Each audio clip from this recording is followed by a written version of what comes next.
So when I went into the MSC open house my sophomore year as a little new person to A&M, I had no idea what organization I wanted to join. My sister, who was a senior at the time here at A&M, had made me promise to get 5 flyers from different organizations I was interested in joining. And I wasn't paying attention where I was going, so I was trying to look at this map, and I didn't see the dog, stepped on the dog's tail, the dog yelped, got up, and like turned around to look at me. And then I was like, oh my gosh, I'm so sorry, I didn't mean to do this. And the handler was like, well, now you have to join. And I was like, okay, you're right. And I fell in love with it. And I was like, this is my organization, this is the one that I'm joining, I'm sticking with this, I hope they like me.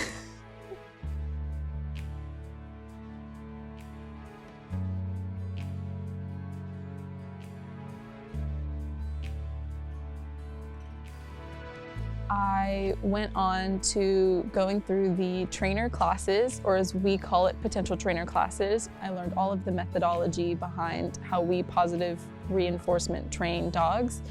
And I got the love of my life, Pepper. So when I very first got Pepper, I was living in the dorms, and it was really stressful.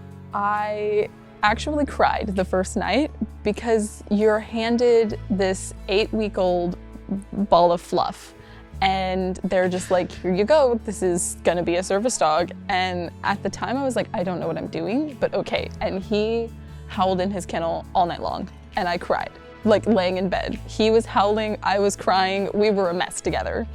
From then on, I learned an absurd amount about patience and responsibility and time management, and Pepper became my actual best friend. We couldn't talk to each other, but I told Pepper everything. We did everything together, and he really changed my life and made me become an adult, if that kind of makes sense. Before I was like a teenager, and then I got Pepper and I had all this responsibility like thrown on me, and I was like, I'm an adult, I can handle this, I'm okay now. And it's helped with all my classes because I know how to manage my time and problem solve after training this dog. So then on my classes I was like, oh, this is easy, I got this. Like, it is nothing compared to training a dog.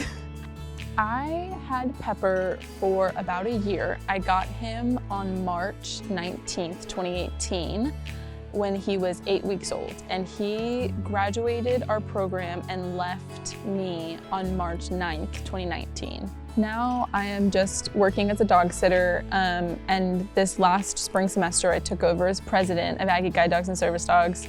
So I'm working in charge of the whole organization, making sure everything runs really smoothly, all the officers are working together, everything that's supposed to happen is happening.